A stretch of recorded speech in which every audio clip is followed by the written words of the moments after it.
इस दिन स्कूल में दाखिल होते ही मुझे एहसास हो गया था कि कुछ ठीक नहीं है। राहदारी आम दिनों के बरअक्स गैर मामूली तौर पर खामोश थी। न बच्चों की आवाजें, न असातिज़ा के कदमों की आहट, सिर्फ दीवार पर लगी घड़ी की सुइयां थीं जो एक अजीब, भारी अंदाज में चल रही थीं, जैसे वक्त खुद भी थका हुआ हो। क्लास रूम 12 भी आज भी वैसा ही था जैसा 15 साल पहले था।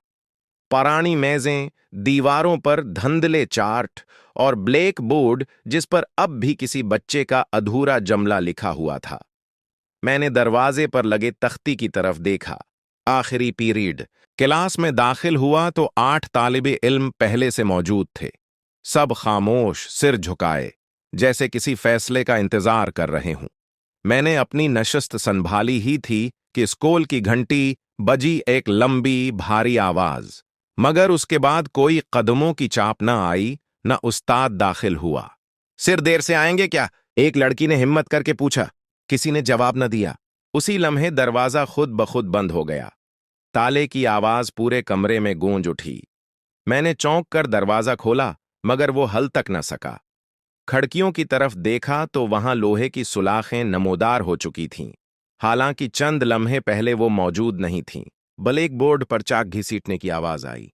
हम सबकी नजरें एक साथ बोर्ड की तरफ उठ गईं। हाजिरी ली जा रही है। मेरा दिल तेजी से धड़कने लगा। चाक खुद ब खुद हरकत कर रही थी, जैसे किसी अनदेखे हाथ में हो। एक एक करके नाम लिखे जाने लगे। हर नाम के बाद हल्की सी खड़खड़ाहट सुनाई देती, जैसे किसी दरवाजे के बंद होने की आवाज हो। आखिरी नाम लिखा गया तो कमरे का दर्जा हरारत अचानक गिर गया।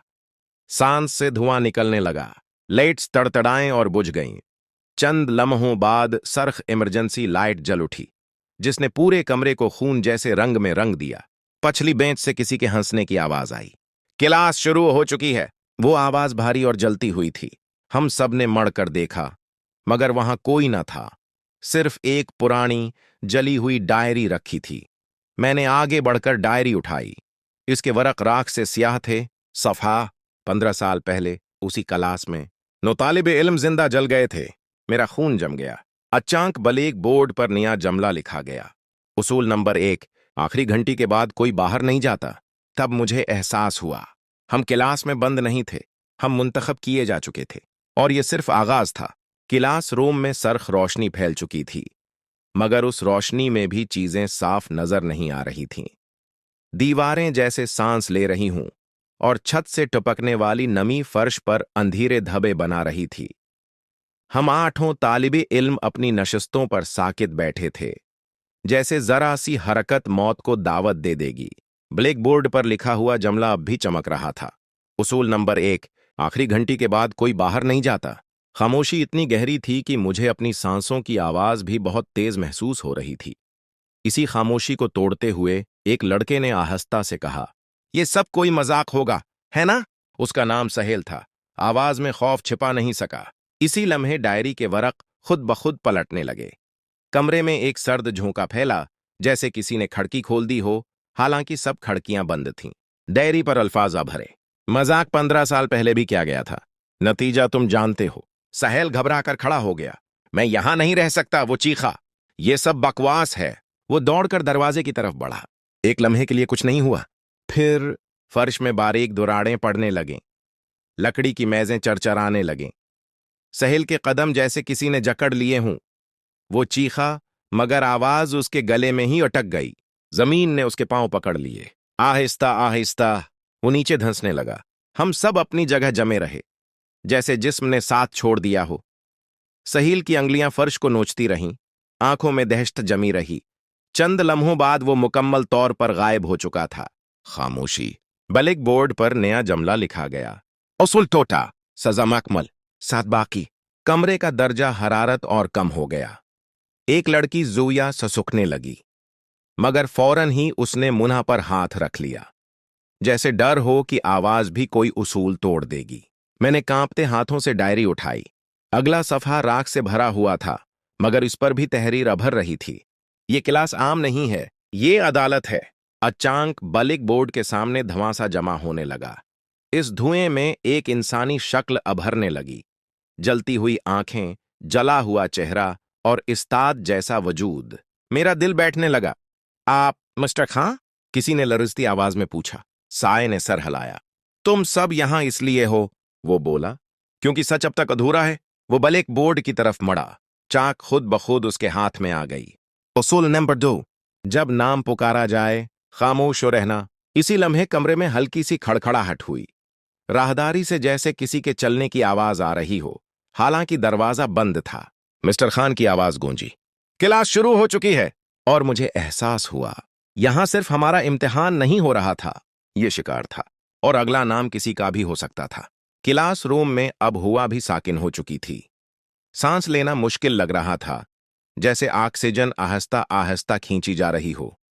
सरख इमरजेंसी लाइट में सबके चेहरे अजनबी लग रहे थे, जैसे हम सब पहले ही मर चुके हों और अब सिर्फ साये बाकी हों। ब्लैक बोर्ड पर उसूल नंबर 2 अब भी रोशन था। जब नाम पुकारा जाए खामोश रहना। मिस्टर खान का साया बोर्ड के सामने खड़ा था। वो पूरा इंसान नहीं लग रहा था, बल्कि धुएं और जली हुई यादों का मजमुआ महसूस होता था। इसकी आंखों से ना रोशनी निकल रही थी ना आंसू, बस एक खालीपन था जो दिल में उतरता जा रहा था। पहला नाम, उसकी आवाज गूंजी, फातिमा। फातिमा की आंखें फैल गईं। इसके होंठ हिले, शायद वो कुछ कहना चाहती थी, मगर आवाज न निकली। उसने मुन्ना पर हाथ रख लिया, जैसे खुद को खामोशी में कैद कर लिया हो। चंद लम्हे गुजरे, कुछ नहीं हुआ। हम सब ने सुख का सांस लिया, मगर वो सांस ज्यादा देर कायम न रह सका। अचानक फातिमा की मेज हिलने लगी। उसकी किताबें खुद ब खुद फर्श पर गिर गईं। वो अपनी नशस्त से उठना चाहती थी, मगर जैसे किसी ने उसे बांध दिया हो। मिस्टर खान ने सिर झुकाया। तुमने 15 साल पहले सच नहीं बोला था। दीवार के साथ लगी घड़ी जोर से बजी। टिक टिक टिक। एक तेज चीख। फातिमा की कर्सी पीछे सरकी, फिर हुआ में बुलंद हो गई। उसका जिस्म अकड़ गया, आंखें सफेद हो गईं, और अगले ही लम्हे वो ब्लैक बोर्ड के अंदर गायब हो गई, जैसे कभी मौजूद ही ना हो। बोर्ड पर लिखा गया, छबाकी। जोया ने रोना शुरू कर दिया, मगर फौरन ही उसने आवाज दबाने की कोशिश की। आंसू उसके गालों पर बह रहे थे, मगर वो हल भी न सकी। मिस्टर खान ने दोबारा चाक उठाई। अगला नाम, राहिम। राहिम का जिस्म लरजने लगा। उसने दांत भींच लिए और नजरें झुका लें। इसके माथे पर पसीना मोतियों की तरह चमक रहा था। एक लम्हा, 2 लम्हे, फिर राहिम की मेज के नीचे से स्याह धुआं उठने लगा। इसके हाथ खुद ब खुद जलने लगे, जैसे किसी अनदेखी आग ने पकड़ लिया हो। वो चीखना चाहता था, मगर उसूल की जंजीर ने उसकी आवाज कैद कर ली। चंद सेकंड बाद सरफ राख बाकी रह गई। 5 बाकी। मेरा दिल अब काबू से बाहर हो चुका था। मुझे सब कुछ याद आ रहा था। 15 साल पहले का वो दिन, वो शरारत, वो आग, और मिस्टर खां की खामोशी। उसने हमें बचाने के लिए नहीं, बल्कि खुद को बचाने के लिए सच छिपाया था। मैंने आहिस्ता से डायरी खोली। आखिरी सफ़ा अब भी खाली था, मगर इस पर आहिस्ता आहिस्ता अल्फाज बनने लगे। जो सच को छिपाता है, वो शिकार का हिस्सा बनता है। मिस्टर खान ने मेरी तरफ देखा। पहली बार मुझे लगा कि वो मुझे पहचानता है। अयान, उसने कहा, तुम्हारा नाम आखिर में क्यों आएगा, तुम जानते हो? मेरा हलक खशक हो गया, क्योंकि आग तुमने लगाई थी। मेरे पैरों तले जमीन खसक गई। बाकी बच्चे मेरी तरफ देखने लगे। उनकी आंखों में खौफ के साथ नफरत भी थी। मिस्टर खान की आवाज अब गूंज बन चुकी थी।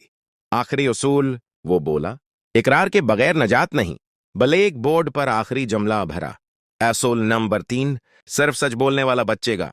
मैं समझ गया था, ये क्लास सिर्फ सजा नहीं थी, ये फैसला थी, और फैसला अभी बाकी था। क्लास रूम में अब सिर्फ हम 3 रह गए थे। सरख रोशनी मध्यम पड़ चुकी थी, और दीवारों पर साए बेतरतीब अंदाज में लर्ज रहे थे, जैसे वो भी किसी फैसले का इंतजार कर रहे हों। ब्लैक बोर्ड पर उसूल नंबर 3 साफ चमक रहा था, सिर्फ सच बोलने वाला बच्चेगा। मेरा दिल सीने से बाहर निकलने को था। मिस्टर खां का साया हमारे दरमियान खड़ा था। अब वो उस्ताद कम और आग में जला हुआ अजाब ज्यादा लग रहा था। इसके गर्द फजा गर्म और बोझल हो चुकी थी। वक्त खत्म हो रहा है, उसकी आवाज गूंजी। अब इकरार करो। मेरे साथ जोया और हमजा बाकी थे। जोया की आंखों में आंसू सूख चुके थे, जैसे वो रोने से भी थक गई हो।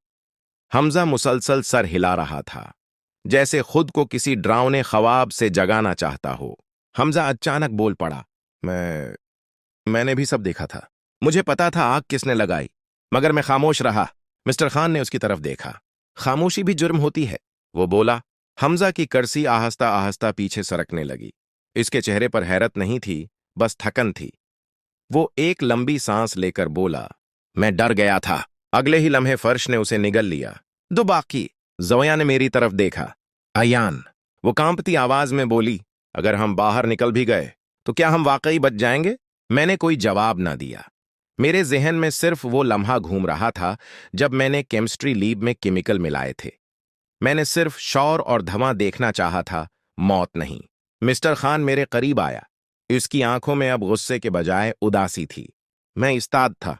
वो बोला, मेरा फर्ज था सच सामने लाना, मगर मैंने खामोशी अख्तियार की। उसने पहली बार सर झुकाया। हम सब कसूरवार हैं, मैंने कहा, लेकिन सजा सिर्फ बच्चों को क्यों? एक लम्हे के लिए क्लासरूम खामोश हो गया। सरख लाइट बुझ गई, सिर्फ ब्लैक बोर्ड रोशन रहा। ज़ोया ने लरजते हुए कहा, आग अयान ने लगाई थी। मेरे लिए यह जमला किसी वार से कम न था। मैं आगे बढ़ा। हाँ, मैंने कहा, मैंने लगाई थी। मैं डरा हुआ था, नादान था, मगर कसूर मेरा है। मेरे अल्फाज के साथ ही फर्श पर लकीरें बनने लगे। दीवारों से धुआं उठा। मुझे लगा अब सब खत्म हो जाएगा, मगर मिस्टर खां पीछे हट गया। सच आखिरकार बोला गया। इसने कहा। ब्लैक बोर्ड पर आखिरी फैसला लिखा गया। एक रहा। ज़ोया की चीख कमरे में गूंजी। इसका जिस्म रोशनी में घलने लगा, जैसे धुंध में बदल रहा हो। चंद लम्हों बाद वो भी गायब हो चुकी थी। अब क्लास में सिर्फ मैं था, आखिरी तालिबे इल्म। दरवाजा आहिस्ता आहिस्ता खुला। ताजा हुआ का झोंका आया। घड़ी दोबारा चलने लगी। मिस्टर खान की आवाज आखिरी बार सुनाई दी। क्लास खत्म, मगर याद कभी नहीं। मैं लड़खड़ाता हुआ बाहर निकला। स्कूल बिल्कुल मामूल पर था। बच्चे हंस रहे थे, घंटियां बज रही थीं, जैसे कुछ हुआ ही ना हो। मैं समझा सब खत्म हो गया है, लेकिन एक हफ्ते बाद मैं दोबारा इसी क्लास में खड़ा था। अब उस्ताद के डीसक के पीछे। मेरे हाथ में चाक थी और ब्लैक बोर्ड पर मैंने लिखा, हाजिरी ली जा रही है। आखिरी बेंच पर जलती हुई आंखों का साया मुस्कुरा रहा था। क्लास कभी खत्म नहीं होती। चाक मेरे हाथ में थी, मगर हाथ मेरा नहीं लग रहा था। अंगलियां बेजान थीं, जैसे किसी और के हुक्म पर हरकत कर रही हूं। ब्लैक बोर्ड पर लिखे अल्फाज अब भी ताजा थे। हाजिरी ली जा रही है। मेरे सामने नई क्लास बैठी थी। अनजान चेहरे, वही डरी हुई आंखें, वही खामोशी। मैं उन्हें देख रहा था, मगर अंदर से चीख रहा था कि भागो, यहां से निकल जाओ। मगर मेरा मना नहीं खुल रहा था। घड़ी की सुइयां रुक गईं। दरवाजा खुद ब खुद बंद हो गया। मैं समझ गया, यही लम्हा था। एक लड़के ने हिम्मत करके पूछा, सिर क्या आप ठीक हैं? मेरा दिल दहल गया। यही सवाल कभी मैंने पूछा था। मेरा मन ना खुला, मगर आवाज मेरी नहीं थी। क्लास शुरू हो चुकी है। मेरे पीछे ब्लैक बोर्ड पर खुद ब खुद तहरीर अभरने लगी। उसूलो वही है, सजा वही है, सिर्फ किरदार बदले हैं। अचानक मुझे एहसास हुआ कि मिस्टर खां कहीं गए नहीं थे। वो अब भी यहां थे, मेरे अंदर। मेरे कानों में उसकी सरगोशी गूंजी, ये सजा नहीं अयान, ये जिम्मेदारी है। क्लास के आखिरी बेंच पर साया नमोदार हुआ। जलती हुई आंखें। वो मुस्कुराया। अब तुम समझोगे, वो बोला। सच छिपाने का वजन कितना भारी होता है। एक लड़की खड़ी हुई। सिर, मैं घर जाना चाहती हूं। मेरे जिस्म ने खुद ब खुद सिर नफी में हिलाया। बोर्ड पर लिखा गया, उसूल नंबर 1, आखिरी घंटी के बाद कोई बाहर नहीं जाता। लड़की के कदम जमीन में धंसने लगे। मैं चीखना चाहता था, मगर आवाज न निकली। मेरी आंखों के सामने सब कुछ हो रहा था और मैं रोक नहीं पा रहा था। इसी लम्हे मुझे हकीकत समझ आई। ये क्लास इंतकाम के लिए नहीं थी, ये याद दहानी थी। हर साल, हर बीच में कोई ना कोई ऐसा होता है जो सच छिपाता है, जो गलती को मजाक समझता है, जो खामोशी को हिफाजत मान लेता है।